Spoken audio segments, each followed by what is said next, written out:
Bonsoir Paris, yeah.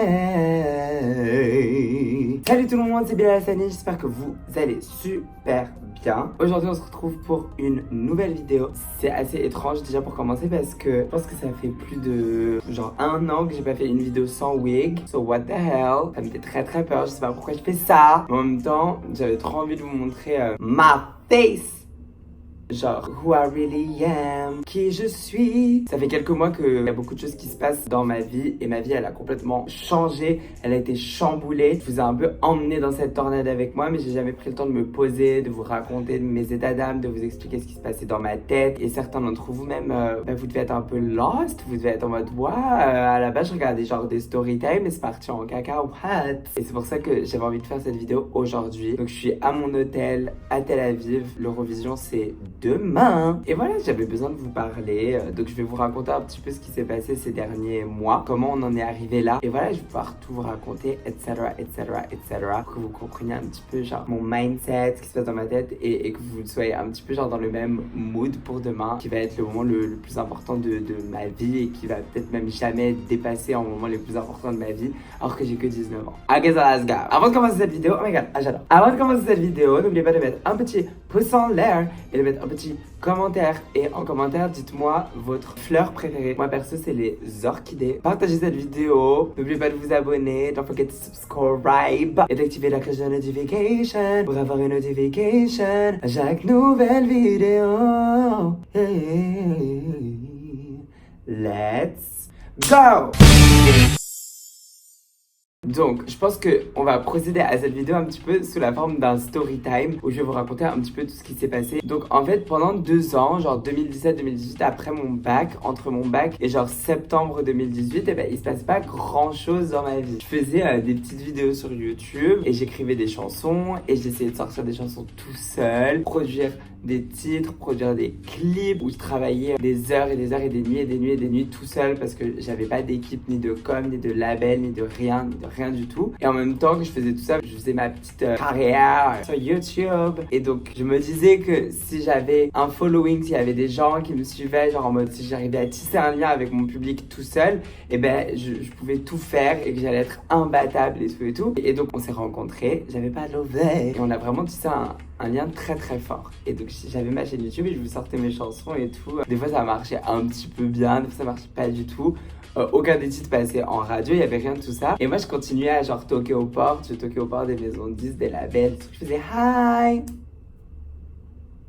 Et genre les maisons de disques et tout, c'était vraiment en mode bye. Et tout le monde me disait genre déjà tu t'appelles Bilal Hassani, ton nom il est juste bourbier de ouf, genre c'est trop arabe, c'est trop connoté, on sent trop ton origine dans ton nom, on me disait ça et tout.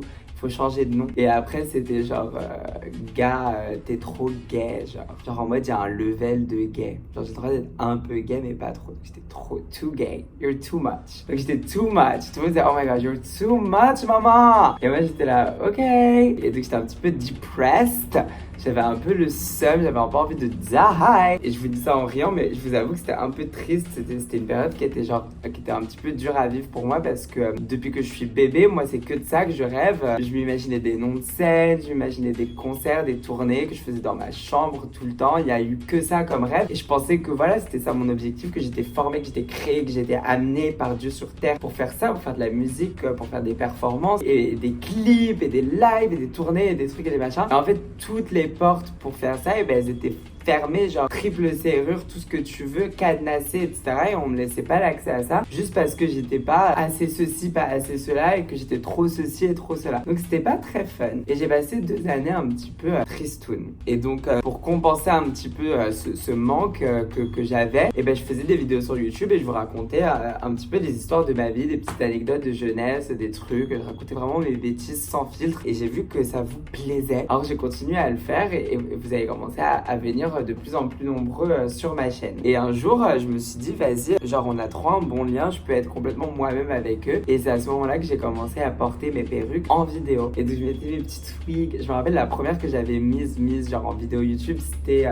4 pour la vidéo, genre ma playlist, c'était une playlist, un truc comme ça et tout. Et genre j'avais trop peur avant de poster cette vidéo. J'étais là, peut-être que tout le monde va m'abandonner, qu'ils vont dire oh my god, he's too much, il en fait trop et tout. Alors alors que moi c'est un truc que je kiffe depuis grave longtemps de mettre des perruques. Je mettais des tissus sur ma tête et tout, ça a toujours été mon bail et j'avais peur qu'en vous montrant genre moi à 100% que vous l'accepteriez pas et vous l'avez accepté, vous m'avez accueilli à bras ouverts et vous êtes même devenus de plus en plus nombreux après ça et ça m'avait touché énormément et c'est à ce moment-là que je me suis rendu compte d'un truc, c'est que toutes les personnes, maison de disques, trucs, machin, que toutes les personnes même que je croisais qui pouvaient me dire que j'allais pas y arriver et que j'étais une grosse merde, j'en avais rien à faire, j'en avais rien à foutre d'eux parce que j'avais pas besoin d'eux pour être la personne que je suis en fait, parce que vous avez accepté qui j'étais, j'ai juste été authentique avec vous et vous avez accepté la personne que j'étais, ça suffisait largement. Alors par contre je pouvais pas trop faire de musique parce que ça requiert des moyens que je n'avais pas et que seulement une équipe pouvait m'amener et j'avais pas encore rencontré cette équipe là en tout cas. Anywho, en septembre dernier je suis arrivée sur un tournage d'une émission qui s'appelle Together, tous avec moi, on m'avait appelé il y a longtemps. En février, on m'avait dit oui, viens et tout. Je vais être jury sur une émission.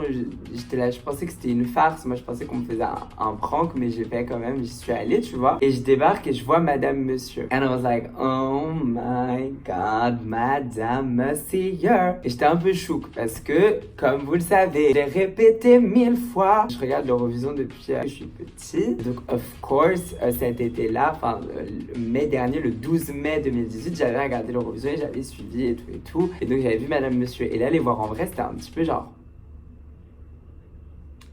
stylé. Et donc j'ai essayé un petit peu de gratter l'amitié avec eux, donc je papotais et tout, je faisais un petit peu ami avec eux parce que j'avais, je sais pas, je me disais yes, mes vies, genre je veux trop que ça soit mes copines. Et donc Émilie et Jean-Carl étaient vraiment adorables, ils sont ouverts, on parlait, on se croisait tous les jours et tout et il y a eu genre une sorte de connexion qui s'est faite à ce moment-là. Et je pense qu'à ce moment-là, genre les étoiles, elles ont fait genre hey Miss Étoile, et les autres étoiles elles ont fait hey Miss Étoile, et elles ont fait genre et elles ont décidé genre de s'allier, de faire un petit. Et la magie a commencé, genre, à partir de ce moment-là, c'est devenu complètement fou. Let me explain. Donc, en sortant de Together, tous avec moi, on avait fini le tournage, on était en mode tournage, done. Madame, Monsieur et moi, on a décidé de se revoir. Et de se revoir à leur label, qui s'appelle Leeward. Et donc, j'y suis allée, et il y avait mon futur producteur, Guillaume. Donc, j'y suis allée en mode, ok, conseil. Et je rentre, et donc, je fais mon petit rendez-vous avec Mustang.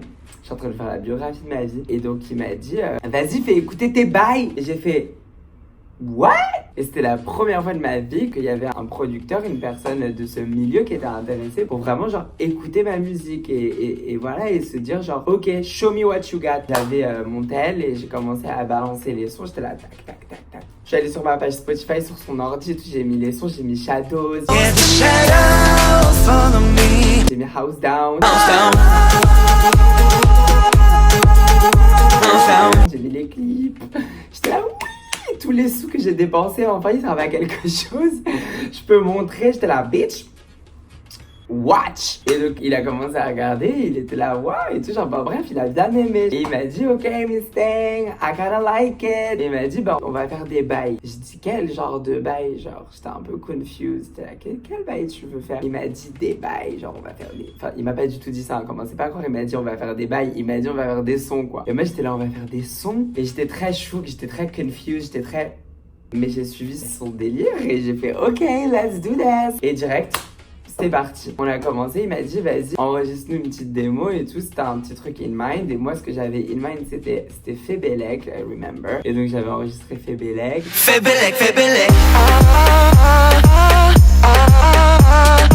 Et après j'avais enregistré genre une démo de Kikala je crois. Kikala.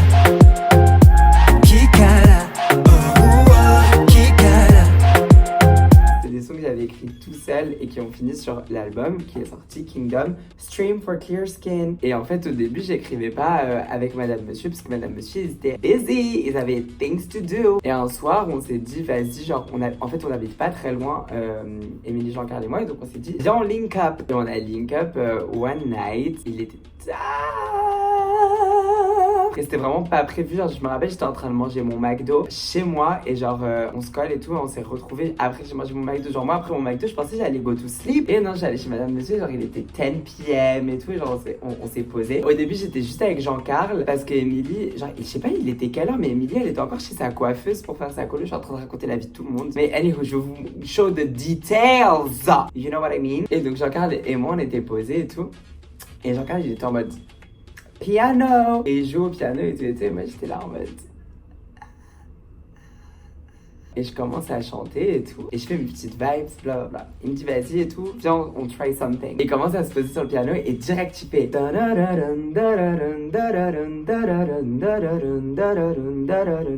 Et j'arrive juste ce truc. Et moi je suis là. J'aimais trop et tout. Avant de commencer cette aventure, j'avais écrit des chansons, j'avais écrit un paquet de morceaux, j'avais écrit je pense 200 titres. Jamais j'avais fait un titre où je racontais mon histoire, où je racontais qui j'étais, vraiment du fond du cœur, où je disais voilà, this is who I am, parce que j'avais peur de le faire, parce que j'avais peur de pas bien le faire, parce que j'avais peur de pas bien me raconter, de pas bien m'exprimer, et que les gens peut-être ne comprennent. J'avais peur que les gens ne me comprennent pas. Et à ce moment-là, je sais pas, je me suis dit, bah merde quoi. Et j'ai dit, I am me. Et il y a cette phrase qui est sortie, genre, je suis moi, this is who I am. Et là, on s'est regardé et on s'est dit, genre, ok, là, on est en train d'aller vers quelque chose qui est pas mal. Et là, Emilie, elle arrive. Et donc, on lui fait, genre, un petit peu la mélodie. Genre, je lui avais fait une petite mélodie, genre, I am me. Et je chantais mon truc et tout. Et donc, on a écrit.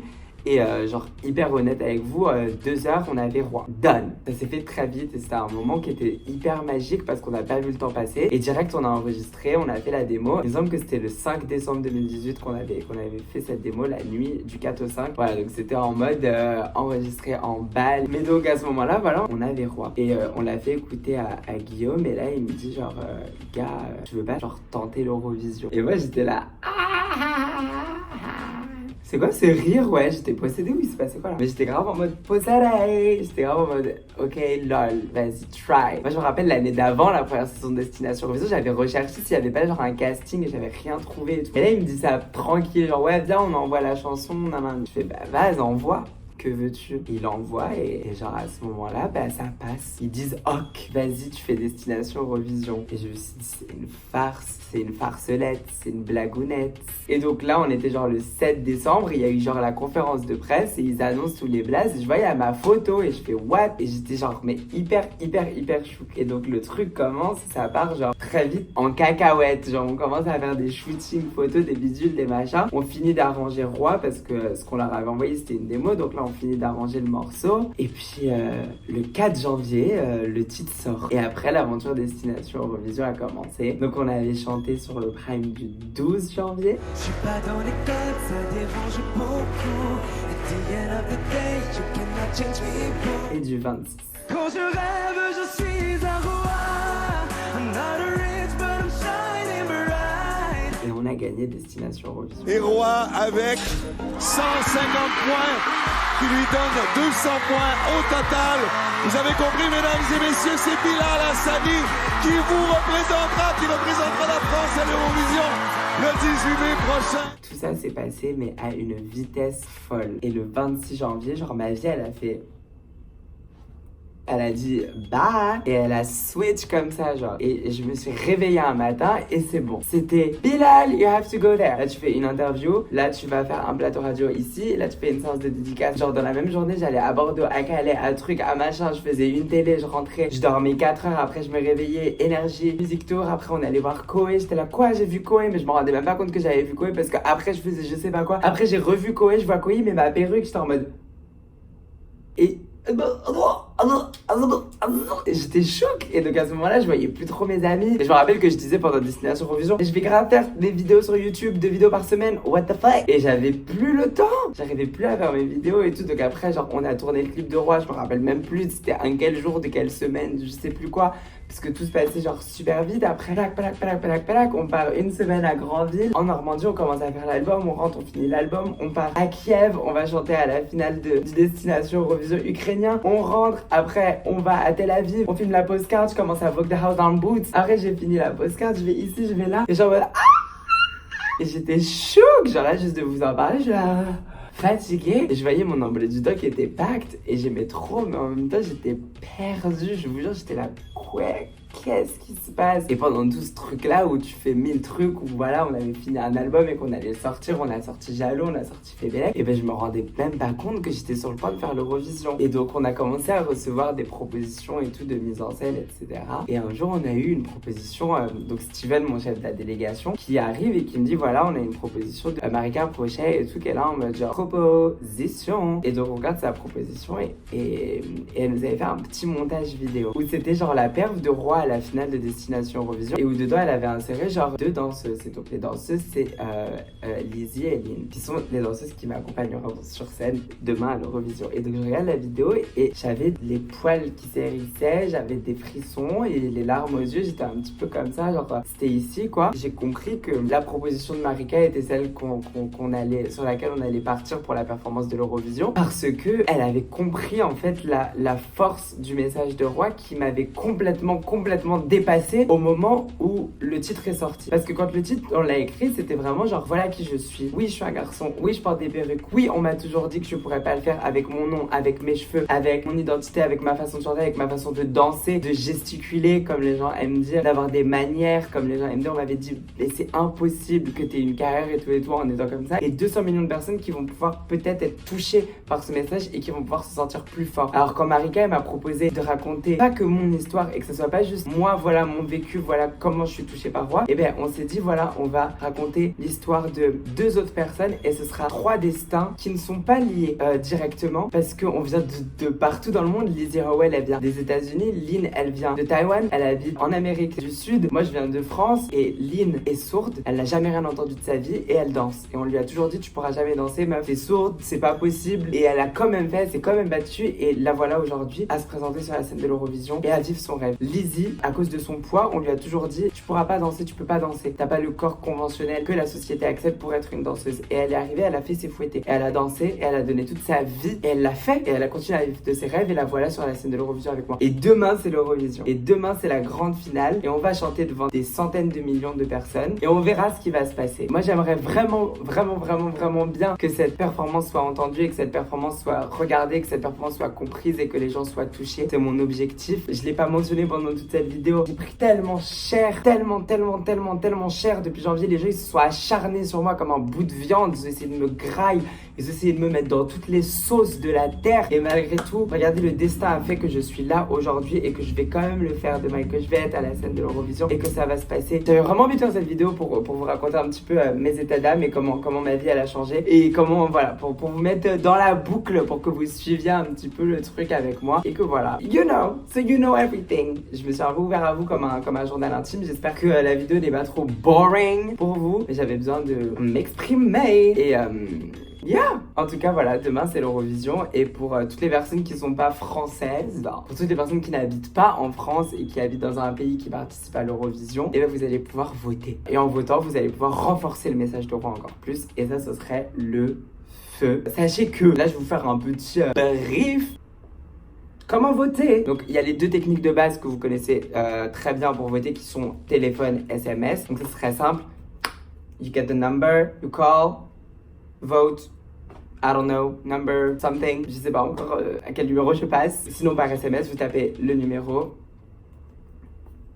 Et maintenant, il y a une nouvelle technique, il y a une nouvelle façon de voter qui est trop cool, qui est le vote par application. Donc il y a l'application qui s'appelle Eurovision Song Contest que vous pouvez télécharger. Donc téléchargez-la et vous allez pouvoir voter plusieurs fois. Il me semble que c'est le même prix qu'un SMS pour voter, mais c'est via une application. It's on your phone, it's on an app. Et si vous pouvez voter par appel, par SMS et par application, et bien ça fait 3 votes et ça c'est super powerful. Après je pense que vous pouvez voter genre une vingtaine de fois, mais après don't ruin yourself. Mais si vous voulez, y'all can do it. Et voilà, donc si vous habitez en Belgique, si vous habitez en Suisse, parce que je sais qu'il y a beaucoup de gens qui habitent en Belgique, en Suisse, qui me regardent, et bien sachez que vous pouvez voter pour toutes les personnes qui sont espagnoles, qui sont portugais ou qui sont des Français qui habitent en Espagne, au Portugal, en Angleterre, en Grèce, en Chypre, en République tchèque, en Slovénie, en Russie, all of that. Et bien sachez que vous pouvez voter et que vous pouvez faire partie du message et faire partie de cette aventure. Et on va montrer aux gens que les destinées, que les destins et que les personnes qui ne rentrent pas dans les moules sociétales que vous avez créés, eh ben, ils peuvent exister avec vous et qu'on peut exister tous ensemble, qu'on peut vivre ensemble et qu'on peut être nous-mêmes et qu'on a le droit de rêver. Voilà, c'est la fin de cette vidéo. Je vais vous dire que je vous aimais très fort et on se retrouve